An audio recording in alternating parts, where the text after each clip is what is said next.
Ready to level up? Chumba Casino is your playbook to fun. It's free to play with no purchase necessary. Enjoy hundreds of casino-style games like bingo, slots, and solitaire anytime, anywhere. With fresh releases every week. Whether you're at home or on the go, let Chumba Casino bring the excitement to you. Plus, get free daily login bonuses and a free welcome bonus. Join now for your chance to redeem some serious prizes. Play Chumba Casino today. No purchase necessary. VGW Group. Void where prohibited by law. 18 plus. T&Cs apply.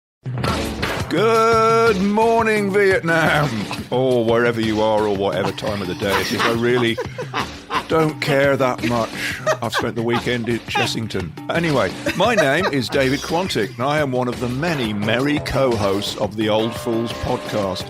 And now it is with a heavy heart that I must pass you on to Ian Martin. Yeah, I'm Ian Martin, almost dead, and I'm extremely pleased to welcome to our creaking, tottering pass grenade, the mighty Liz Buckley. Liz, hello Liz. Head of Ace Records, head of AR or something. She's Ace Records. She is Ace Records. AI on the brain. Okay, Ace and Records. Yeah, I was going to make a clever joke about how Ace Records is like the film Yesterday, because they pretend that the Beatles never existed. And then I remembered that they did a Beatles album, so shut up, Ian. Yes, shut up, Ian. Liz, you are very... While there's still time on the show, I'd like to greet you and say hello. How are Hello, you? thank you for having me on. I'm very flattered. You shouldn't be. Yeah, really. Tell us about Chessington, Quantick. Well, I went on a family visit, and I don't do rides. I don't see the point. I mean, having grown up in London in the 1980s, I could get all that by being mugged. You know, the whole thing of just being lurching, suddenly being pushed, and then feeling sick, and then banging your head on something while someone... You think, I could get that just going to the tube station at night. So while other family members enjoy it to varying degrees, I spent the whole weekend getting texts. We are now at Monkey Mayhem. So I'd finish my coffee and I'd walk off and I'd sit on a bench, and then they'd be like, we are now at Mandrill Chaos. So I'd walk off to and then it would be like, we are now at Opossum Farrago. And it was a really nice weekend. Everyone had a good time, and I got to sit on a bench and read a Reverend Richard Osman novel. And no, it was lovely. So how was your weekend, Liz? I'll ignore Ian because he'll tell us anyway. Well, I was baffled because somebody asked me if I'd put up my Easter tree. And I'd never heard of such a thing. A what? An Easter tree. Yeah, you heard. Exactly, you heard. An Easter tree. And it is a thing. Like you have a look in John Lewis or Oliver Bonas or any of those sort of home stores. They've all got these little trees with like glass baubles and felt carrots, and it's carrots. Yeah. Yeah. Thank you, Ian, for knowing what I'm talking about. They've got like wreaths with eggs on to put on your door, and crackers and stockings. It's a whole thing, and I don't know when this happened. So. No, I didn't know it had happened. I didn't either. And I thought, yeah, she's just making something up in order to sound clever on the podcast. And I looked up Easter trees, and it's a fucking thing. It's a fucking thing. It is a right fucking thing. But I mean, this is Holy Week. You can't put up. If you put up trees at Holy Week, if you're religious, you have to put up a fucking massive crucifix in the window, don't you? Yeah, I mean, without being funny, there is a wood-based element to Easter already. Yeah. Eggs and carrots. This suggests that this is not so much Jesus as a bunny. It's very adjacent to Easter. I mean, when I was looking at the cards, I was like, "What? There are cards? There are cards!" Yeah. And it says, "Let the Eastering begin." And I thought, you don't know what's going on either, do you? Do you think this is AI? Do you think this is artificial intelligence Easter trying to gauge our needs? Well, it turns out for years I've been spending Easter alone. I mean, call the Samaritans. Oh my God.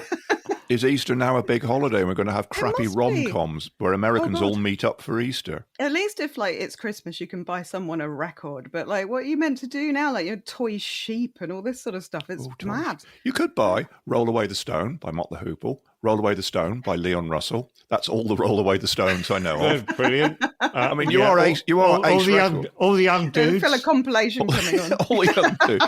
You literally run a record company. Do you have any Easter-related product that we could put under the Easter tree for our bunny friends? Well, we haven't been shy of Scraping the Barrel at times. Scraping the Barrel is my favourite album on it. By Mott the Who Boys. By Mott, the later lineup without Ian Hunter.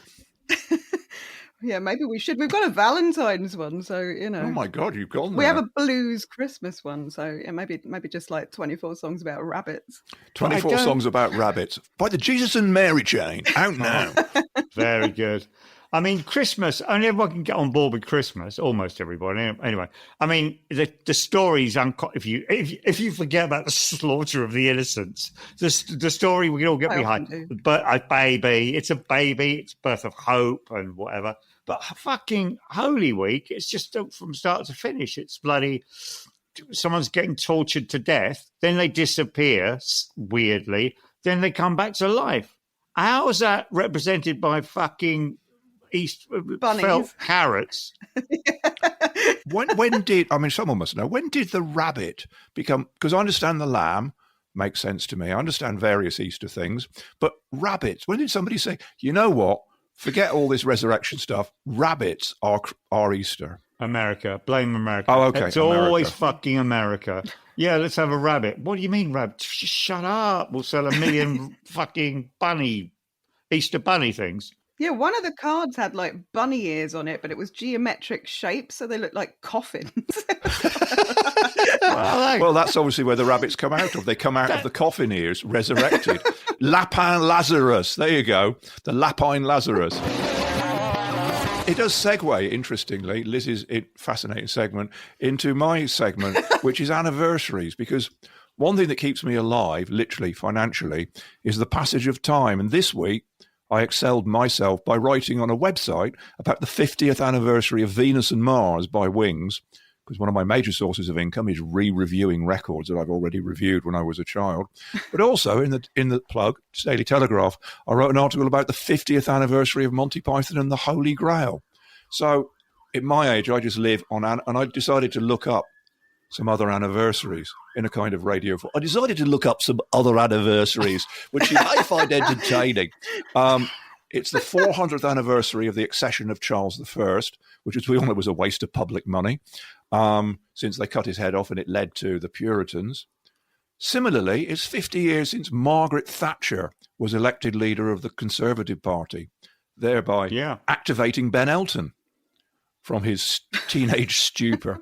And finally, and this is sort of Easter related, Ian will know this, it's the 1700th anniversary of the Council of Nicene, I can't say it, Nicene, the Nicene Creed. Which Ian will talk us through it now. I believe in one God, the Father Almighty, maker of heaven and earth, and all things visible and invisible. I could go on. Please do. The list is endless. So it is.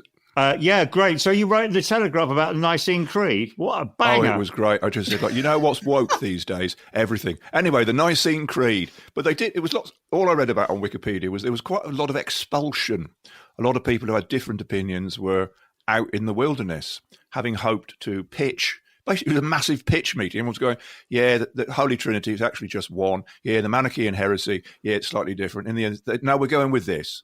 We're going with the God is the light. And going, everyone who doesn't like it, fuck off. Another great greeting. Another great greeting. Time to laugh or maybe bleed. It's the anniversary of the Nicene Creed.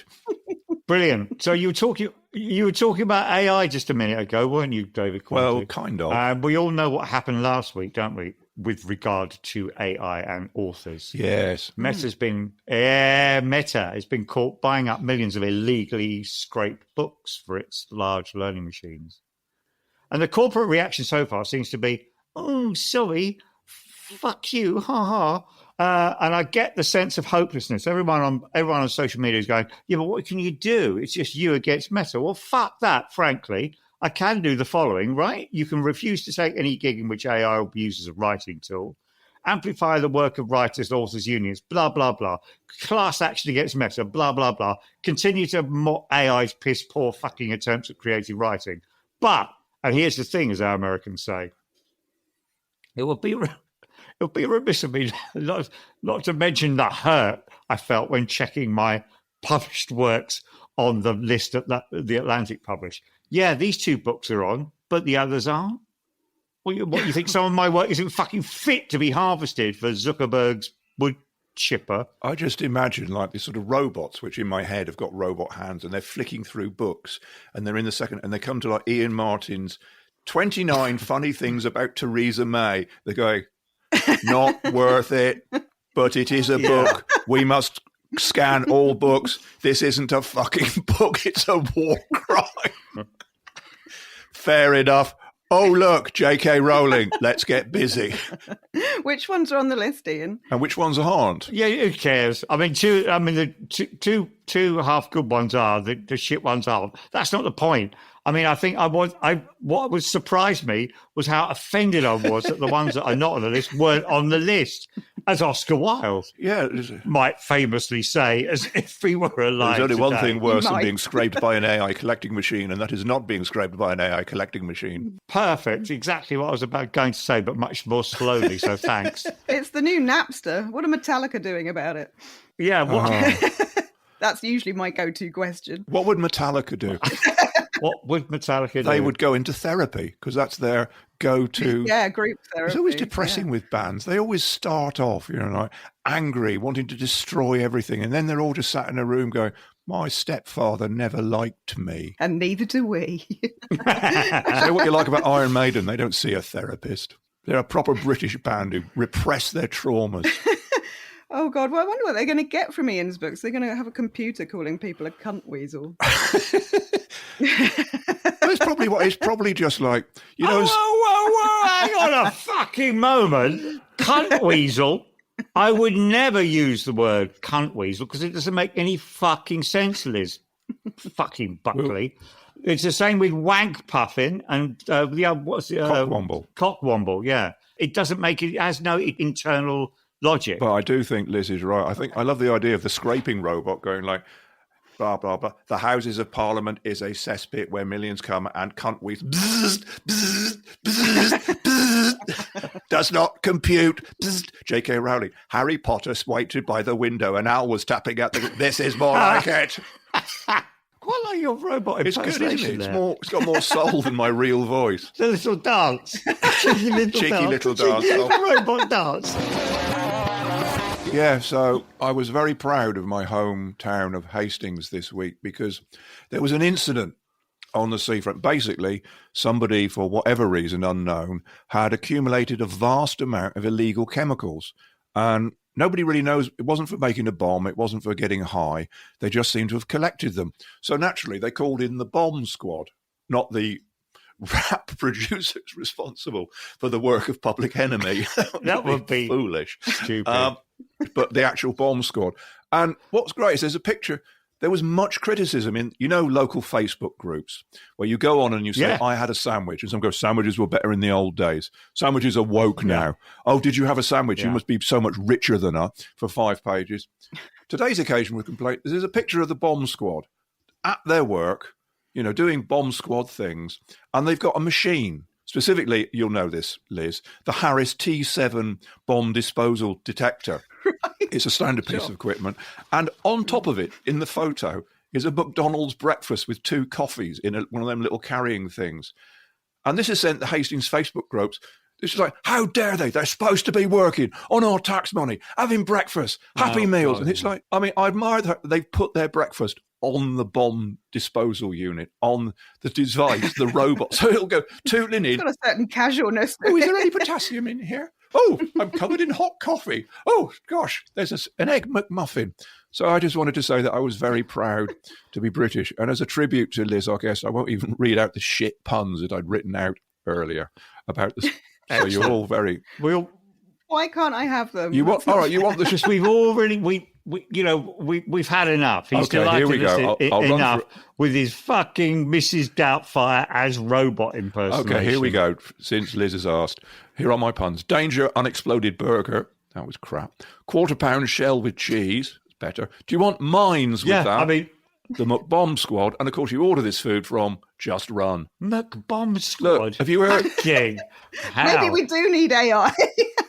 I could get a Saturday evening show on Radio 4 with that. Is it okay if I go for a safety wee now? Yeah, as long as you do it off mic. Sure. I tell you what I miss about... talking of Facebook groups, I'll tell you what I miss about Twitter in the old days is that you could say something that sounded clever and everyone would go, oh, yeah, I know where you're coming from. And I was reminded of this because someone said something about what adolescence was. Adolescence was a wake-up call the telly or thing. something. Yeah, the telly thing. And I once said on early days Twitter, the Sun isn't a national newspaper, it's a national diagnosis. And I thought, that sounds good. Posted it up. And I was going, fucking hell, we get exactly, real chinny reckon. And then you look at it for more than 2 seconds. What the fuck are you talking about? And the beauty of it is you can apply that to literally anything. The hollowness of it, the stupid, Kevin Turvey thing. This car seat headrest album isn't just a collection of songs. It's a national diagnosis. Adolescence isn't just a 4-part TV drama. It's a national diagnosis. The Old Fools podcast. Yeah, I mean... It's not exactly... I could go on. My thing is that Blue Sky is kind of like... It's like an idiot clone of Twitter. Whereas before Twitter did have some kind of heart and soul and a bit of a brain, Blue Sky is a lot more basic. Well... It's like a stick map. My example would be that because I was bored, I posted not in the least funny thing, which was just... Richard Osman is our friend. He solves murders, because it sounded nice. And somebody commented, and I quote, to the tune of London Bridges Falling Down. It's like, oh, God, all the time. It's just this sort of low-level... Low-quality thoughts. Low-quality thoughts. You've been listening to the Old Fools podcast. Low-quality thoughts at a high-quality price. It's a national diagnosis of low-quality thoughts. The Old Fools podcast is falling down. It's quite boring. It's weird, though. I mean, the thing is, Blue Sky is a lot weirder than Twitter. I spend half my time on Blue Sky muting those weird fucking accounts that have these, like, Japanese anime girls, looking all coy in clothes that don't quite fit them. It's all really quite fucking weird. I got into a parallel where I got these, but in my parallel universe, they had cunningly disguised themselves by giving them names they were all Japanese women, but they were all called things like Hannah Philby or Amanda Tompkinson. It was like, this'll... You went to school together. It was like, this'll trick him. Into what? No. Clicking on them to see, and they were always things like, really into the environment, working hard to save the forests of Canada. You're like, you're insane. That was what was very clever in Adolescence, though, that like they kind of used the language of places like Twitter that's really unpleasant. Like the little boy when he's having his interview and he's like, not my type, really flat. That's exactly the kind of abuse women get online. So I thought that was really well done. Yeah. It's such a brilliant programme. Talking of Adolescence, there's another segue coming up here. I thought Sophie Petzl. Oh, and Blue Sky. Yeah, on Blue Sky. Blue Sky. Segue, or have you lost it? It sounds like you're rebooting, Ian. I can see the little rainbow thing. Beep, beep, beep, beep. Sophie Petzl, Blue Sky, beep, beep, beep, Adolescence. This is your exit. This is exactly what... Sharp left. Oh, my God. This is what happens to women all the time, David Quantick. Well, it's happening to you now. Fuck off. Oh, God. It's happened to you. Anyway, we were talking about Blue Sky and Adolescence, and I was struck by this note on Blue Sky by Sophie Petzl, who was saying that she'd listened to a few US podcasts, and how striking it was that imbecilic Americans often sound when they talk about the UK. And you'd think sometimes as though, they're talking about some remote, undiscovered island tribe. And I know. I mean, obviously, it's important to distinguish between, a country full of people and the government, the way you do it, everything. But I'm not taking any lessons from America on food, which is the latest thing. They have someone food. In Adolescence, some fucking globular maniac on YouTube. You go, okay, I'm going to taste Coleman's mustard for the first time. How long does it take you to taste Coleman's mustard? Just get a spoonful, shove it in your gob. That's it. We're all done in like 20 seconds. This goes on for the length of a sitcom episode. On and on. Now I'm putting it on there. Finally, I'm going to say, oh, my God, these guys are crazy. And I whole fucking... See, when I was a kid... Just because it's British, that was the spin-off. idea. Yeah, the spin-off is these crazy Brits, they produce mustard that's too hot for me because I've fucking ladled it on like it's mayonnaise. Or, I have beans for breakfast. That whole thing. But, I mean, when I was a kid, it was understood that, the establishment here looked down on America and Americans as vulgar and gauche and so on, in exactly the way that France used to look, still looks down on us, spurting their fucking all over us. But I don't know. I mean, I'm not going to be condescended to by America, is what I'm saying. It's just more online bullying. This time it's of a black pudding. Black pudding, yeah. There's no food in Adolescence. I don't understand how they even got at this. They definitely missed the point. They've got the cornies. Eat your cornies. Oh, and Americans going, oh, my God, they call cornflakes cornies. I haven't seen Adolescence, so I'm very qualified to talk. But apparently there's been an awful lot of debate about the one-take thing. And I think, does it distract or not? It doesn't really seem to have much to do with the issues of the internet, filming something in one take. Is it a gimmick, or is it something that you just thought, this is marvellous? No, it's a narrative amplifier. It's really good. Yeah, I think it definitely works. I mean, it's sort of like theatre, isn't it? It's very uncomfortable. So that adds to something. Very uncomfortable indeed. What they should have gone on about, which is the one very realistic British thing, is that a 13-year-old can outrun the police. I remember the joy of the bill, because the bill had a rule that it was conducted according to the laws of ancient chivalry, that every time you chased a suspect, before you chased them, you had to shout, "We're coming to chase you now," thereby giving the suspect a head start against the two fat middle-aged actors. Yeah, Tosh Lyons is the fat cops. I mean, to be honest, those cops couldn't outrun snow. The other issue for me is the desperate search for content, something I'm engaged in right now, that right as we speak live. See how my topic and the real world segue into one big stream. And it is just, how can I get on the internet and fill up 2 minutes? I'm very fond of unboxing videos, for example. Just the idea that opening a box. It's like, what's in this box that I ordered? I already know because I fucking ordered it, but I'm going to open, the thing that I ordered is in here and some packaging. Let's look at it. We sometimes do unboxing videos for our records, and then you find out because the internet always makes everything twisted. People go, whose hands are those? They're lovely hands. God. You're like, that's really creepy. I saw an Ace Records unboxing video once, and I was very disappointed. I couldn't hear what the fuck the record was. It was just someone silently showing me the sleeve, taking out the record, looking at the record, putting the record back in the sleeve and putting the sleeve down. That sounds like they accidentally posted it. I was expecting them, I don't know, to put it on a fucking record player so I could hear it, but no, apparently not. Well, we're not in the business of records. I would watch that as a movie. Music is the boring. If they put it on a turntable and just dance to it, the whole record. Silently. End of side one, flip. And then some groovy 60s kids came in and some robots. Very dapper. You're looking very dapper this week, I must say, David Quantick. Yeah, that's because I'm enjoying the imaginary Ace Records music in my head. Ace Records, for quality products you'll enjoy. We are 50, if you want us to segue into another topic. Seriously? We're 50 this year, and so am I. You could have mentioned that possibly during the 50th anniversary segment of the show. Happy birthday. Well, I didn't want to go on about me. And to Ace. You know who was also 50? All of the things to do with me. My cat is 50. Yeah. I also should have gone on about Paul McCartney when you were going on about wings. Go on about Paul McCartney. I heard someone on a train call Paul McCartney a wanker, and it just caused blind fury. I turned into Begbie. I was upset. Going to totally throw a glass. I didn't even know anyone could ever think that. It completely blindsided me. The only person that's ever been mean to Paul McCartney is surely John Lennon. And he had to be shot. So. George Harrison got quite annoyed a lot as well. Yeah, you're right. Ringo's just Ringo.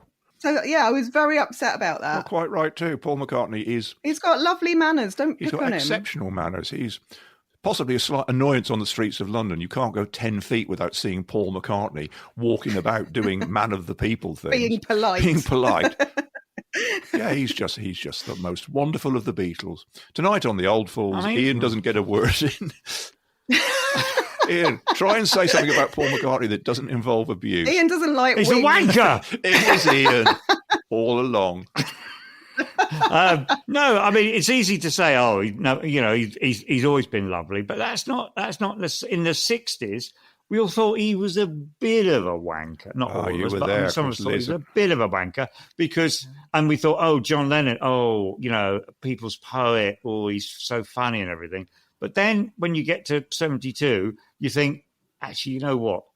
John Lennon's a bit of a fucking arsehole, wasn't he, really? A bit of a shithead. Yeah, I'd have been fine with that. And Paul McCartney's actually quite adorable. And people can change. Adorable. It's the first record I ever bought. The first record you ever bought? Yeah, Give My Regards to Broad Street was the first record that I ever bought. Oh 1984. The first single I ever bought was Mull of Kintyre, which makes me so cool. Does it? Well, the first album I bought with my own money was Revolver by the Beatles. So suck on that. Well, bloody Mr. Bagpipes. I'll tell you one thing, though, because of the Wings anniversary thing, I was reading up a lot on Paul McCartney's history. And the thing that slightly surprised me is how often he hits people. What? Paul McCartney? Yeah, it's not in an abusive John Lennon kind of way, but there'll be a sort of like a dispute in the studio. Jimmy McCulloch, the guitarist, will have come in drunk. And it's like a few words were exchanged, and Paul punched Jimmy in the face. And this is quite a recurring theme. It's sort of like the roadie was rude to Paul, who punched him in the face. And it's quite interesting because generally there's a sort of legend, rock bands like the Stones or the Who or the Kings. It's always like, yeah, we were really handy. If I hadn't gone into music, I'd have been a boxer or a criminal. But it's always for some reason, even though Paul McCartney, did grow up in the school of hard knocks, was in Hamburg, all this kind of thing, was in a band with John Lennon, the physical woman abuser. Nevertheless, it's still a bit of a shock to hear, so Paul punched him in the face. Yes. Oh, well, I think I may have to recalibrate whether he's a wanker or not. Yeah. Talk me into it. It generally does seem to be in situations where you might think, some men might have a fight rather than... I don't mean Paul just accidentally lamps Denny Lane on a whim. He deserved it, is what you're saying. He deserved it. The other thing I'll just keep monopoly is the recent internet discovery, while the internet is bad, somebody made a compilation of McCartney interviews. Have you seen this? No. And they discovered this right from the early 60s up to now. I'm sorry. What? Someone laughing at me. Yeah. No, Ian just went very flatly. No. I'll get Paul to hit him. No, it is a rather wonderful thing. It's just because, say, 50 years of interviews, and someone noticed, compilation, that when Paul McCartney gets a question he doesn't like, he does this on his face. He does little V signs. So that's... Very childish. Very childish, but at least he's not punching the interviewer. Punchy Paul. Yeah. You should do a 50 years on thing for the Daily Telegraph. Paul McCartney, thumbs up or punch up? You've been listening to the old thoughts. Ian's just eaten himself in fury at the idea of Paul McCartney. Ian's had an idea and quit. I didn't get to say my thing about how I'm used to being condescended to by my children and grandchildren. Oh, Grandpa, it's a bin lorry. It's not ye oldie dust cart or anything. But I'm not going to be condescended to by bloody America, is all I wanted to keep saying say. I am, because now it's represented by some fucking fat, stupid child as president. I don't see why I have to take it anymore. So I'm mad as hell. I think that's fair. That's all. And they can't, anyway. Also, they can't lecture us on fucking food. I mean, those of us who've been to America and sampled their fucking food, I mean, there's the TV ads are just a rolling carousel of stuff that's going to give you constipation or dyspepsia, or remedies for constipation or dyspepsia. There's I couldn't believe this advert called Bunch a Lunch. You can have 3 different dinners for lunch on a massive plate. You can have spaghetti bolognese, you can have burger and fries, you can have, I don't know, shrimp and rice. 3 fucking dinners on a plate. Fuck off, America, with your bloody haughty-taughty bloody Collins mustard dish. I'm just going on Google, Bunch of Lunch, see if Just Eat do it. What would be the British equivalent of Bunch of Lunch? Stack of cack. Pie and mash, fish and chips, and a Mars bar. Well, now you're having a go at British food, which I think is the opposite of what Ian wanted. I fancy a Mars bar, though. Ian fancies a Mars bar, Martin. I think that's just a meal deal, isn't it? What drink do you want with that? That is a fantastic thing, because there's something very British about the meal deal.